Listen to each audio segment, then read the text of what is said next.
Subscriber ने mighty Thor versus captain की battle की बात करी, तो हाँ ये रही वो वीडियो जहाँ एटलास में दो मेन पॉसिबिलिटीज के ऊपर विनर डिसाइड करूंगा। वेल दोनों ही कैरेक्टर्स बहुत ही सिमिलर है, जहाँ दोनों ही वर्दी है और बेहतरीन तरीके से म्योनलिर का प्रदर्शन कर चुके हैं। तो लेट्स बिगिन द वीडियो। तो माइटी थॉर अभी हाल फिलहाल में ही थॉर लव एंड थंडर में दिखी, जहाँ वो है तो एक नॉर्मल ह्यूमन जो अपने बीमारियों से जूझ रही थी, जैसा कभी कैप्टन अमेरिका अपने स्किनी रहे दिनों में बहुत सारी बीमारियों से जूझ रहा था, जिस कारण उसे काफी बार रिजेक्शंस मिली यूएस आर्मी में। मगर जैसे ही वो सुपर सीरम लेता है, उसकी सारी बीमारी वगैरह खत्म हो गए, वो बिल्कुल फिट एंड फाइन हो गया। जिसके बाद कैप्टन के पास सुपर स्ट्रेंथ, ड्यूरेबिलिटी, एजिलिटी सारी पीक ह्यूमन लेवल पर पहुंच गई।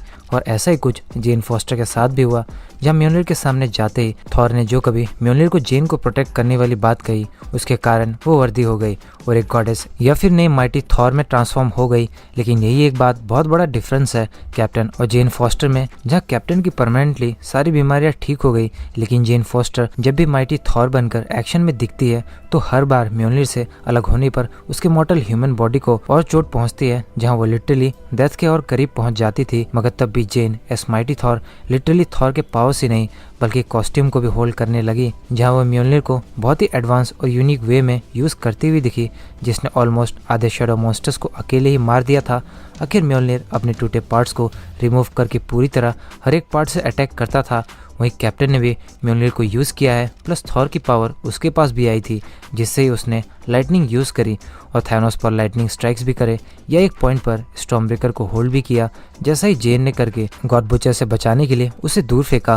प्लस जेन अच्छी फाइटिंग स्किल्स में दिखी विथ म्योनलिर, जो बहुत ही कम स्ट्रगल करती है गॉड बुचर के सामने, जहाँ म्योनलिर के साथ कैप्टन बस चंद मिनटों के लिए थैनोस के सामने टिक पाया। वेल हाँ ये बात भी है कि थैनोस और गॉड बुचर स्ट्रेंथ और ड्यूरेबिलिटी में जमीन आसमान का फर्क रखते हैं, लेकिन दोस्तों गॉड बुचर विथ नेक्रोसॉर्ड बहुत ही डेडली हो जाता है। अब देखो नेक्रोसॉर्ड्स गॉड्स को मारने वाला स्पेशल वेपन है, जिसका मतलब नॉर्मल ह्यूमंस को तो वो इजीली मार सकता है, जिसका जेन के स्टेक्स भी उतने ही हाई थे जितने कैप्टन के सामने एंड गेम में था। यहाँ तक कि जेन ओलंपस में ज्यूस के आर्मी से लड़ चुकी है, थॉर को फ्री करने में हेल्प कर चुकी है, ये एट दी एंड वो ऑल पावरफुल गॉड किलर नेक्रोसॉर्ड को भी डिस्ट्रॉय कर चुकी थी म्योनलिर के थ्रू। या जब वो दोबारा कनेक्ट होने गए तब जेन ने लाइटनिंग स्ट्राइक्स के थ्रू उसे कम्प्लीटली डस्ट में बदल दिया, तो वो कितनी ही पावरफुल दिखी थॉर लव एंड थंडर में समझ जाओ। मगर अपने कैप्टन ने भी थ्रू आउट द एमसीयू अभी तक हेलीकॉप्टर को रॉ स्ट्रेंथ से रोका है। उसकी फाइटिंग स्किल्स इतनी एडवांस थी कि आयरन मैन को उसके मूव से रिकॉर्ड करने पड़ गए। अल्ट्रॉन जैसे एडवांस कैरेक्टर से लड़ गया, या वकांडा में आउटराइडर्स से लड़ने से पहले अपनी रनिंग स्पीड ब्लैक पैंथर के ऑलमोस्ट बराबर ही दिखा चुका था, जबकि Black Panther advance Wakandian panther habit में था। सो गाइस दोनों ही कैरेक्टर्स बहुत ही ज्यादा पावरफुल दिखे, लेकिन हाँ विनर तो बताना ही पड़ेगा।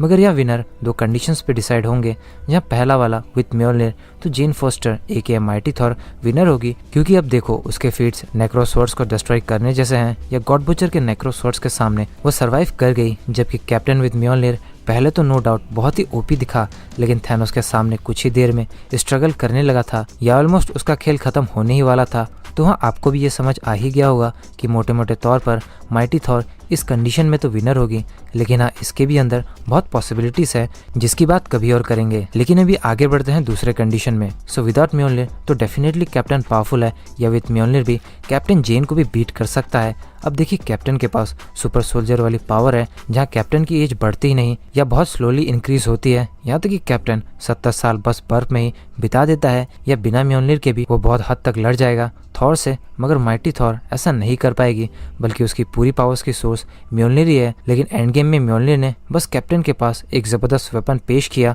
जिसने उसके बैटल स्किल्स या पावर लेवल को एक एडवांटेज दिया, ना कि उसका पावर सोर्स म्योनलिर है। प्लस कैप्टन के बैटल स्किल्स के सामने थैनोस भी स्ट्रगल करता है थोड़े टाइम के लिए, जिसे डायरेक्टर रूसो ने जंगीज खान ऑफ एमसीयू बताया। तो हाँ एक तरह से देखा जाए तो कैप्टन अमेरिका भी विनर है विदाउट म्योनलिर, या विद म्योनलिर भी। वहीं जेन के मोमेंट्स भी बहुत ही ओपी थे, जिस कारण वो भी विनर हुई। तो यार क्लियरली किसी एक को विनर बताना अनफेयर होता या जस्टिस भी नहीं होता ये, और इस बात से आप भी रिलेट करेंगे। तो यही थी वीडियो जो एटलास दो मेजर पॉसिबिलिटीज के ऊपर निर्भर हुई। सो वीडियो अच्छी लगी हो तो वीडियो को लाइक करना मत भूलना, और कमेंट करके बताओ कि आपको विथ म्योनलिर कौन ज्यादा बेहतरीन लगा एमसीयू में, या आपके हिसाब से कौन पावरफुल है इन दोनों में से। और हाँ चैनल को सब्सक्राइब करके बेल आइकन को भी प्रेस कर देना, ताकि नेक्स्ट वीडियो मिस ना हो। And guys bye.